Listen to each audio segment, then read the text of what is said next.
Hai semua, selamat berjumpa dengan saya Erwindu Romel di R Tutorial. Adapun channel ini akan membahas seputar fisika dan elektronika. Video kali ini kita akan membahas tentang komponen-komponen dasar elektronika.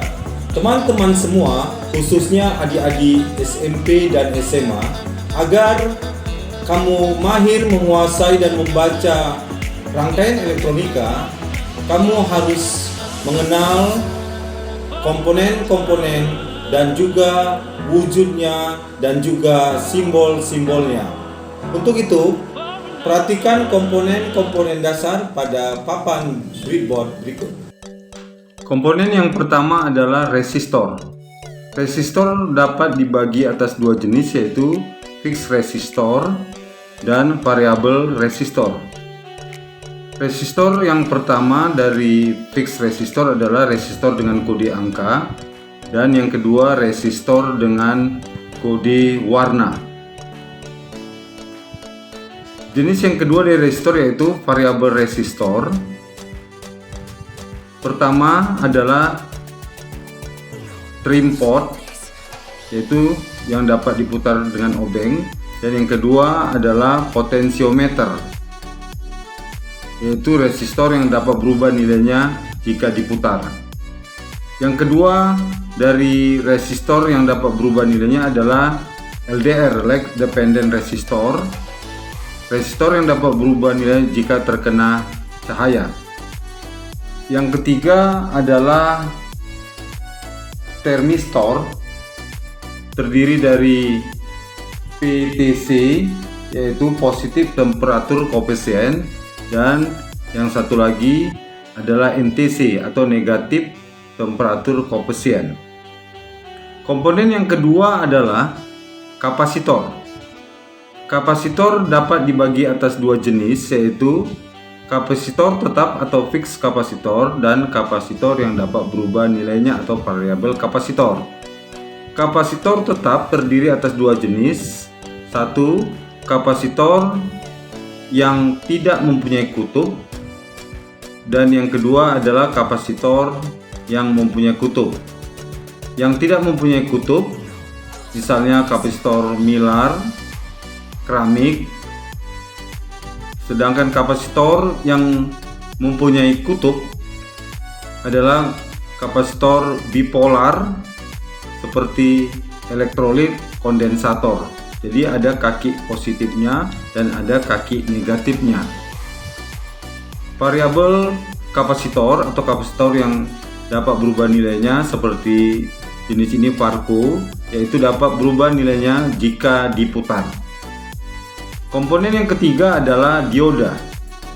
Dioda terdiri dari dioda penyeara arus atau tegangan, yaitu mengubah arus bolak-balik AC menjadi DC, ya, terdiri dari ada yang 2 kaki, ada yang 3 kaki, dan yang ini adalah yang 4 kaki atau disebut juga dioda bridge. Jenis yang ketiga adalah dioda penyetabil tegangan, yaitu dioda yang dapat menyetabilkan tegangan yang sudah diubah dari AC menjadi DC, kemudian distabilkan oleh dioda penyetabil ini, atau disebut juga ini dioda Zener. Yang keempat dari jenis dioda adalah dioda yang dapat memancarkan cahaya atau disebut juga LED, light emitting diode. Ya, dioda ini bila terkena arus atau dilewati arus, maka dia mengeluarkan cahaya.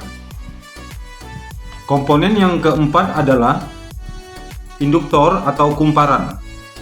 Induktor atau juga disebut coil banyak dipergunakan pada pembangkit frekuensi seperti tuner pada radio. Kemudian induktor atau kumparan atau lilitan ini juga dipakai pada trafo, ya, trafo seperti ini, di mana ada dua bagian kumparannya atau lilitannya, yaitu lilitan primer dan lilitan sekunder. Komponen yang ke-6 adalah transistor. Transistor ini ditandai dengan 3 kaki atau 3 elektrodanya bernama emitor, basis, dan kolektor. Walaupun nanti akan kita tentukan mana kaki emitor, basis, dan kolektor, itu dapat nanti kita tentukan menggunakan multitester, yaitu bagian ohmmeter. Tetapi ada transistor yang mempunyai dua kaki, di mana kaki yang pertama basis dan emitor, tetapi kaki yang ketiga berada di badannya, yaitu kaki bagian kolektor. Jadi kaki pertama dan kedua adalah basis dan emitor, sedangkan badannya berupa kolektor. Kemudian komponen yang ke-7 adalah IC. IC ada yang kakinya 3, ada yang kakinya 8, dan ada yang kakinya 14 atau puluhan. Nanti di bagian penjelasan dari komponen-komponen ini akan kita jelaskan lebih terperinci. Kemudian komponen yang ke-8 ini sebagai penghubung atau sebagai pembantu di rangkaian-rangkaian elektronika yang sering disebut dengan saklar. Jadi saklar ini ada berupa saklar geser dan juga seperti ini saklar tombol atau push on, ya. Demikianlah